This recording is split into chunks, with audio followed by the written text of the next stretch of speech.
Welcome to the Loaded Goat. I'm Aaron. Is this where I'm supposed to say my name? You are. Sorry, new to this. My name's Chris, and 6 foot. Excited to be here. I'm 5'9", excited to be here too. We've reached the end of season 5. We're doing the banjo playing deputy, and before we kick off, we mentioned this previously on another episode. We've been doing a podcast, at least one podcast a week for 3 years now. So I think we're going to take a break between the black and white and color years. So we're not sure when we will be back, but we will be back. And when we will be back will be dependent. We need a petition. We need people to write in. We want to hear from our fans. Give us compelling reasons that we are a critical part of your life. That's what I want to know. Well, I appreciate Chris's candor. The truth of it is, and the reason Chris feels this way, is Chris and I, we really don't speak to each other other than when we do this podcast. Our relationship has deteriorated to the point of... I would say that we don't actually speak to each other outside of this podcast very much, but it's because we talk constantly on this podcast. I talk to you more than I talk to my wife, and then I talk to you, and then maybe every so often I talk to my mother this much. Yeah, I do talk to you. I probably do talk to you the second most of any person in my life. God is good. What can I say? There you go. But occasionally we will talk offline after the podcast. So our relationship really has not deteriorated. That was a joke. The truth of it is Christopher needs to go to rehab. Yeah, I got the John Mulaney special. Yeah. I said you're going tomorrow. We still have one more podcast to do before season 5 ends. Yeah, what a guy! I'm a true friend. Mm-hmm. So today we're doing the banjo playing deputy. Before we dive, what did you think of this episode? I feel bad because this is the last one we're doing for a while. I didn't like this episode at all. It is. Well, so we had 2 episodes where we think somebody was trying out. We had Don Rickles playing Newton Monroe, and then we have Jerry Van Dyke, brother of Dick Van Dyke, playing this banjo playing deputy Jerry. And I guess everything works out for a reason. Obviously, I just don't think people would have wanted to watch this guy for the remainder of the Andy Griffith episode. I didn't want to watch him for the remainder of the episode. Yeah. So he struggles, right? Like, remember what to say, which is something I can identify with. And in my household, when I can't come up with words, we talk about how I need to drink a little bit more water. And it usually helps me. And so I really feel like Jerry could have just had a little bit more water and we could have gone on with the episode a little bit faster. He was suffering from some serious dehydration. This episode is brought to you by Dasani. And then, we go back to Don Rickles. And Don Rickles, I think, could have worked. But I think Don Rickles was probably happier just basically insulting everybody as a stand-up comedian. Yeah, for sure. That's a good gig. Yeah, it was a good gig. He had a knack for being able to insult people, and everybody just thought it was funny. Yeah. Yeah. So you want to dive in? I think the last 3 weeks I said I'd go feet first.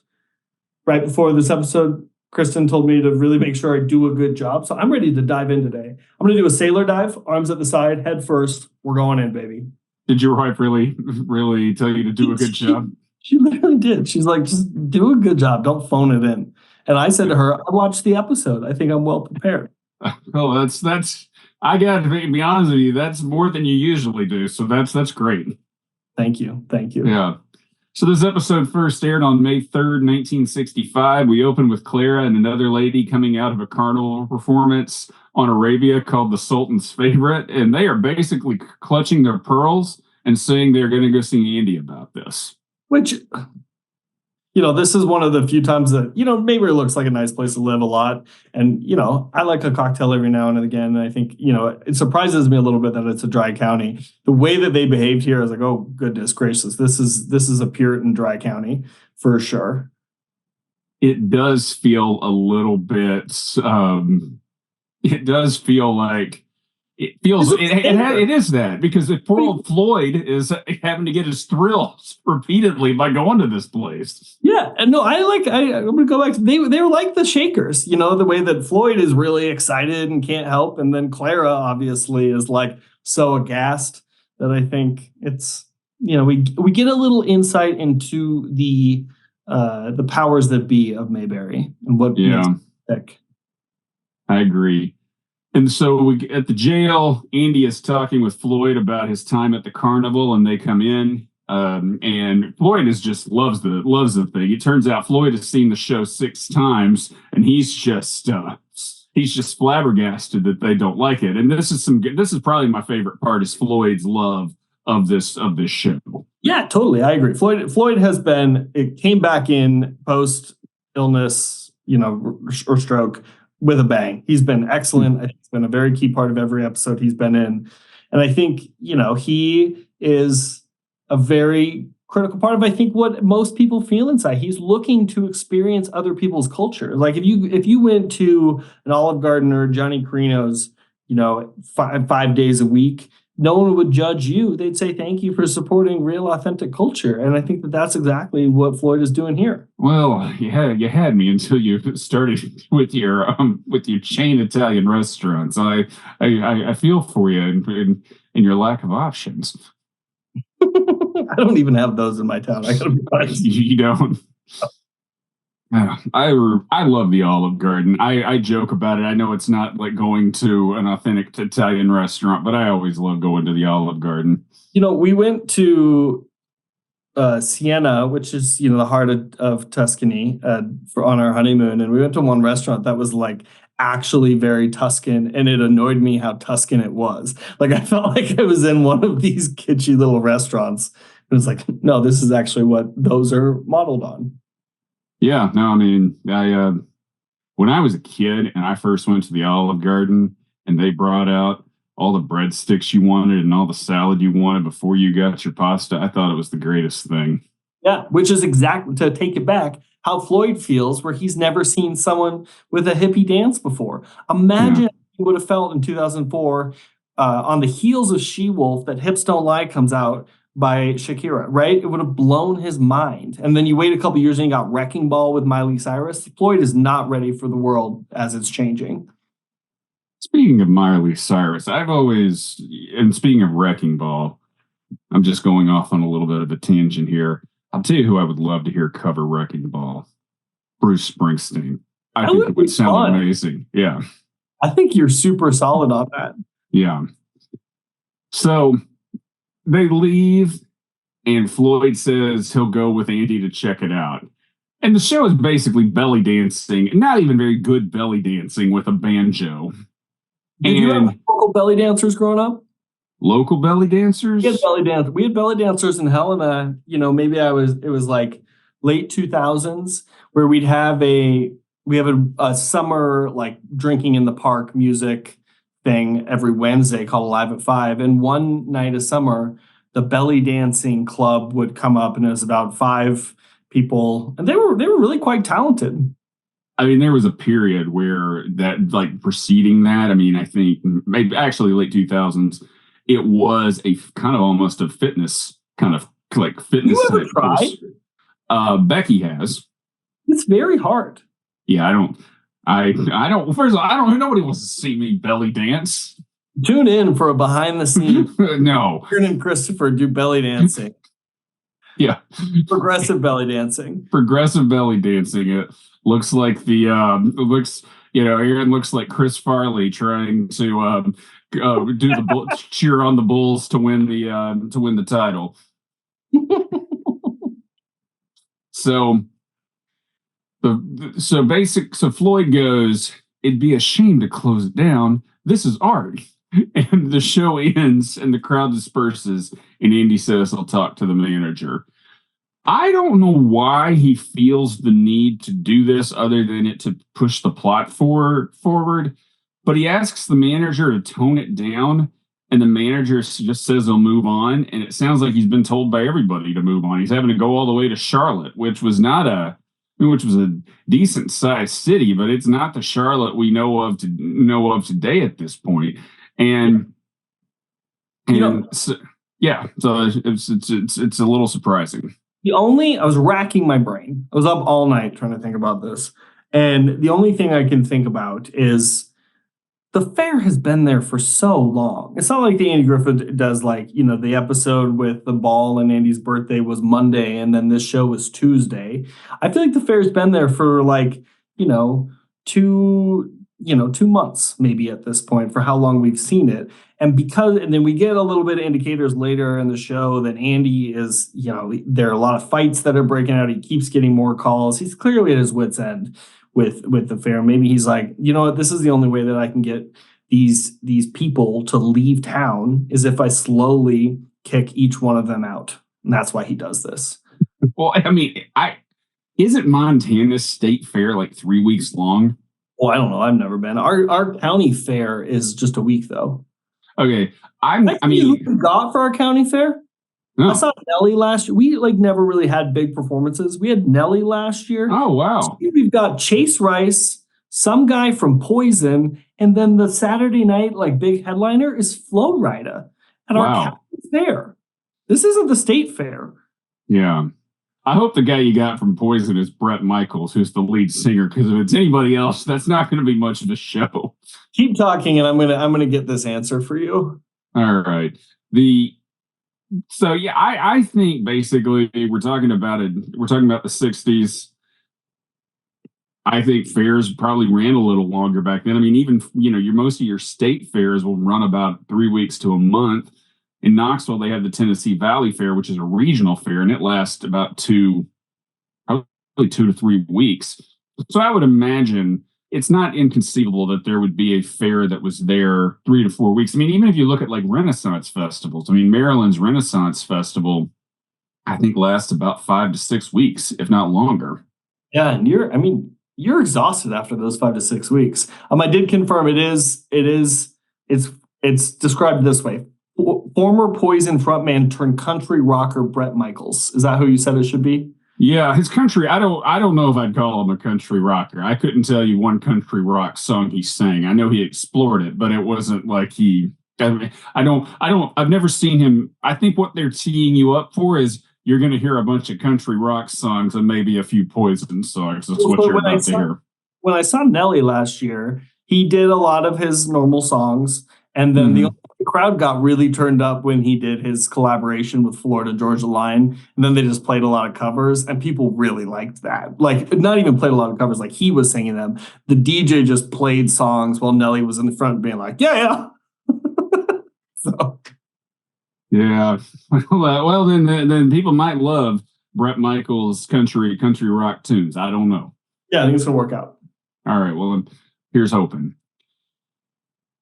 So the manager is frustrated. He tells the dancer that they're moving on, and she is grumpy, and then he's basically firing the poor banjo player named Jerry, and he's not paying him. Jerry was bad.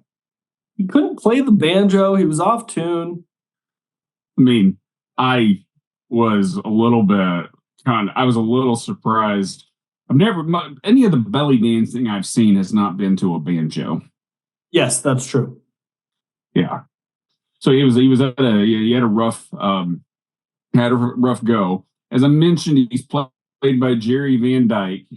You are probably too young to remember him, but he's best remembered by my generation for playing Luther on Coach in the 80s and 90s.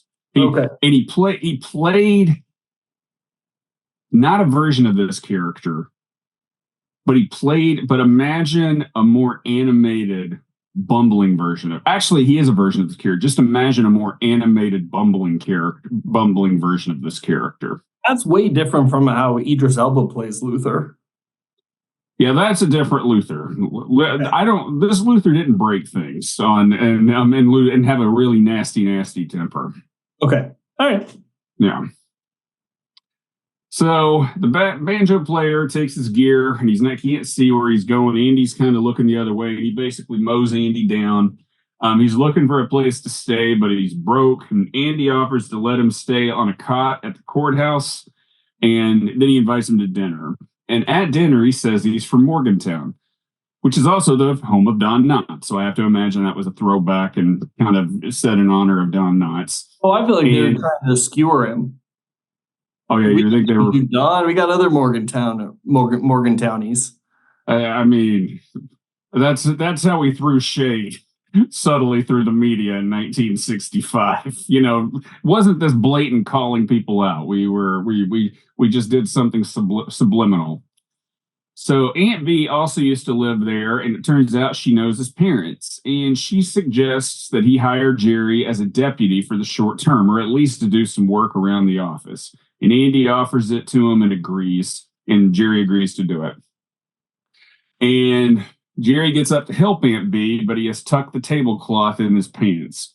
Oh boy, if I had a nickel. How many times did you tuck the tablecloth in your pants? Yeah, I find when I'm sitting at a guest house for dinner, I'm always like shoving my hands in my pants accidentally. So, I mean, but that's really what he did, though, right? Where he was my napkin, I was tucking it into my belt. Like, no, get out of town. So, do you know who Lee Marvin was? No, is he related to Lee Harvey Oswald? He's not. He was an actor. He was a tough guy actor back in the 60s and 70s and somewhat the 80s. He was a tough guy. He was he stormed the beaches of Iwo Jima in World War II. But he was also... Those are nice beaches. Yeah, that's not in 1945. They weren't that lovely, I have to tell you. But he was also a kind of a raging drunk. And he had this thing where he would do this trick and he would say, I'm working on this for a movie. They'd be like a fancy dinner set up. He goes, I'm working on this for a movie. And he would walk up and he'd say, I'm going to pull the tablecloth out. All the dishes will still be standing. That's how fast I am at this. And every time he would do it, he'd yank it and stuff would go flying everywhere. He'd make the biggest mess. And he'd go, well, I guess I need to work on this some more. and then walk off. I like that. I thought, that's pretty funny. Mm-hmm. So the next day, Floyd is looking through his telescope, which he won at the fair. And he tells Andy that he's upset that the show closed down and he blames Andy for it. But Andy says it's not his fault. And he says one person is still there. Floyd perks up. And then he finds out it's the banjo player and he's not as excited. Yeah. So Andy comes to the and finds the deputy playing the banjo, and it turns out there have been a couple of calls about trouble at the carnival. Andy doesn't seem too concerned about it, which I thought was a little strange. He's the one law enforcement officer. He's like, I'm going to go to Mount Pilot. No, but this is where he's tired of these people. He needs them to get the heck out of town. Yeah. But Jerry offers to suit up in uniform and go down there, and Andy says no. And Andy leaves to take a couple of rifles to Mount Pilot to get serviced. The first time I've ever seen that they lock up the guns. Yeah. No, they do. Know that's how they did it. It doesn't seem like that's too foolproof a operation. No, I don't think so either. But yeah, it's an effort. It is an effort.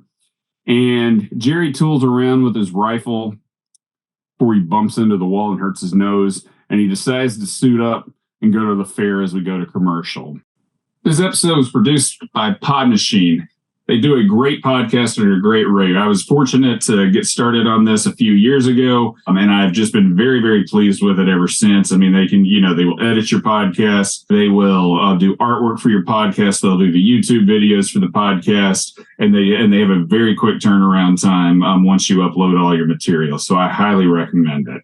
I'm pro pod in general. I love bean pods. I like pod hotels.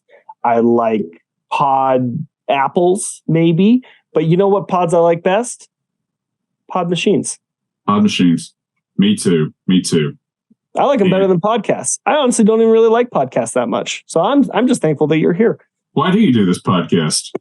To see your dimples, baby. To see my dimples. Well, and if you really push hard, my Pod Machine might be able to give you some dimples. I don't know. So go to podmachine.com to learn more and enter Loaded Goat at checkout for a 10% discount. And that's spelled just like Loaded Goat. And at the break, After the break, Jerry is at the carnival in his uniform and he sees two men fighting and he goes to break them up. And he's a complete disaster. He just keeps trying to point to the fact that he has a badge. And Andy shows up and breaks things up. And then he takes Jerry back to the courthouse and tells him he's fired. Basically, his Aunt B comes in. And Aunt B pulls him aside and says the most sensible thing on the show. Says, you can't fire him after all the stuff you've let Barney get away with. Correct. And that's 100% fair. Aunt B is speaking truth to power. She is. She is. So Andy agrees to let him handle the school crossing, but with no badge. Then Andy sits down with Floyd, who asks how Jerry is working out.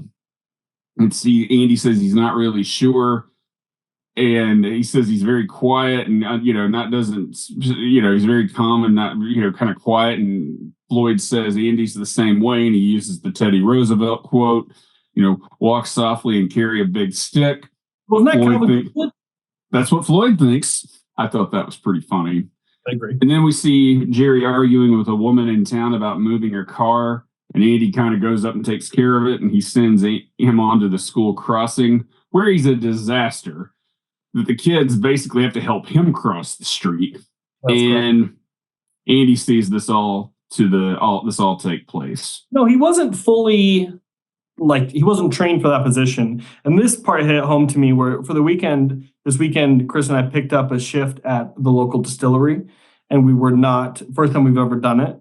We were not trained in any way, shape, or form. And I quickly, I took one order and was stressed out. And so then I quickly ended up in the dishwashing area where Kristen was able to excel as a server. And I think the point here is I felt a very similar piece of being thrown into the deep end on something that's wildly important, making sure a child is safe crossing the street or a water glass is filled.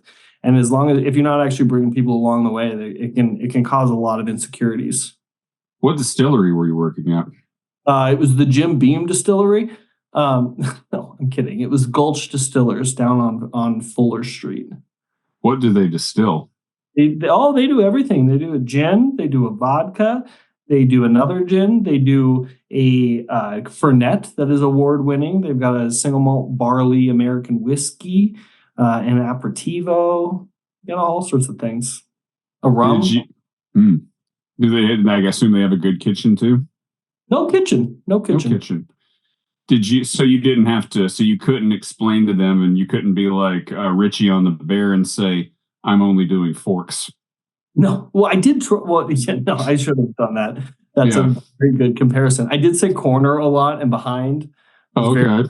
Vocal. There was one couple there that was like, they said they'd come back in 3 weeks, and I was like, oh God, I'm not going to be here in 3 weeks. And they're like, it's okay. You stick with it. And I was like, well, yeah. I also just don't work here. What do you know the person, or what prompted you? Yeah, it's one of my friends was doing it. Oh, so.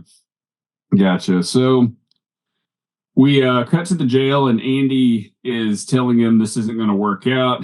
And Jerry goes into the back room to change out of his uniform, and Aunt B comes in freaking out because her purse was stolen. And Andy says he'll take care of it and tells Jerry he's going over to the carnival. But Jerry is gone. Just as he's without his uniform, and he's gone. In a jiff. Up the flue of the chimney, just like his brother. And we cut to the two guys loading up the purses at the carnival. And one of them is played by Lee Van Cleef, who was in movies with Lee Martin. That's a good name. Yeah, it's a cool name, Lee Van Cleef. But so at that point, it's like this is 1965. He was a bit player. He mainly played thugs in movies. He's one of Lee Marvin's goons and The Man Who Shot Liberty Valance. But later that year in 1965... One of the two men that went out to face each other, but only one of them returned? No. Okay. That's from the Gene Pitney song. Yeah, no, that's Lee Marvin is Liberty Valance. Okay. But basically that same year in... I threw you off there. No, I'm fine. I was just kind of like, what are you talking about? All sweaty, turned all red. I'm not all red. I'm on his chair. I did not. I was trying to basically say two men went to face each other and one returned. I was like, that's every Western ever made. I'm trying to remember what you're talking about here.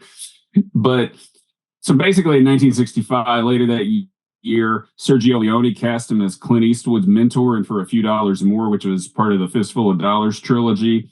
And then he went on to play Angel Eyes, which is the bad guy in The Good, the Bad, and the Ugly. And from that point on, he was kind of a character actor in movies and television until he died.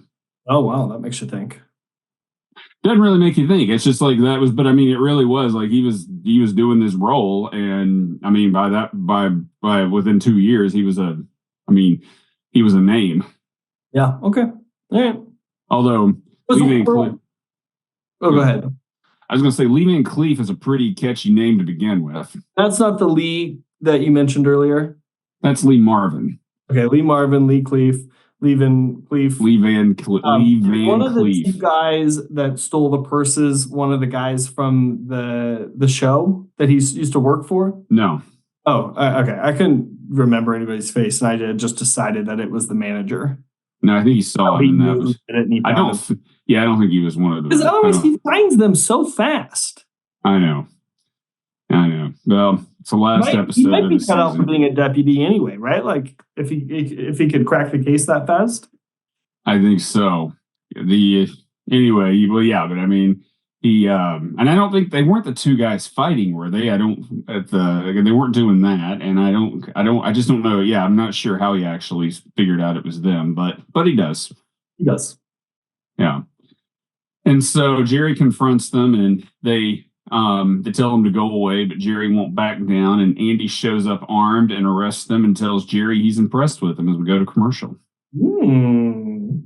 Yeah. And in the epilogue, Aunt B is getting her purse back, and Jerry, who has a tough time articulating things, tells her what happened, but he can't finish his sentence, so Andy has to help him. And here we go again. I thought this was a weak epilogue, especially for a season ender. I agree. You got no Opie either. There is a question of why couldn't they have just flipped this episode and let Barney's last episode be the season finale? Yeah. I mean, that's because they were shooting these enough in advance where I don't think that would have been an issue. Oh, I guess we'll never know. Probably not. Mystery is the ideal of wonder. Yeah. So how many whistles would you give this? Well, I would give this 4, because I really didn't enjoy watching this, but I would give you a 10. I'd give you a 10 as well. I'd give this episode probably 5. That's what I would go with. All right. Actually, you know what? You're right. 4. Thank you. I was so bored in this one. Yeah, and it's not like Jerry Van Dyke's not talented. They just never could. They never could find a good groove for a deputy. They tried one more time, and basically Andy goes through the rest of the series with no deputy. What about a spinoff where you've got the deputy, the guy? What was his name? The guy from Reno 911. Do you think he could blend in? Who's the comedian I'm thinking about? I know who you're talking about, but he'd be a great deputy for the Andy Griffith Show. Yeah. We can just leave that there. And that's kind of one of the pieces I want our listeners to think long and hard about for the next while. Right. Wow. Yeah. Yeah. Well, the truth of it is that they just never could. I just only, at the end of the day, Andy Griffith never had any chemistry with anybody like he had with Don Knotts, ever. Yeah. Yep. And Don Knotts never really had any chemistry with anybody like he did with Andy Griffith. He did with that other animal in The Marvelous Miss Maisel or whatever. The Incredible Mr. Limpet. I think you're giving them a little too much credit, and I think he had definitely had some chemistry with Tim Conway. You'd see that in the Apple Dumpling Gang and other movies, but he didn't have like what he had with Andy Griffith. Yeah. Yeah. Even when Don Knotts would appear on Matlock, you could still tell there was chemistry there. Oh, okay. All right. I didn't know he was on that. Just for a handful of episodes. So how many whistles would you give? Oh, I'm sorry. I didn't say that. Not how many whistles. I'm sorry. I listened. I'm sorry. I'm sorry. Okay, I have my notes. I made a mistake. I forgive you. Thank you. Any final thoughts? No, this has been nice. I think I've said this before, but your skin is radiating. I think whatever you're doing is really working. Not a pore in sight. So it's always a pleasure to see your face on the screen. It is for me to see you too, and you've got great skin as well, even if your background kind of drowns and washes a lot of it out. Yeah, well, everything's peach colored, so I just kind of disappear, Yeah. So Well, I think so. We'll be back at some point to quote Men at Work after they won the Best New Artist of the at the Grammys in the 1980s. We are the men, and we'll see you again. But in the meantime, check us out on Apple Podcasts, Spotify, YouTube, wherever you get your podcasts. If you think about it, subscribe. We'll be back. But until then, Christopher, you can't shut this podcast down. It's art. what is the Loaded Goat even about?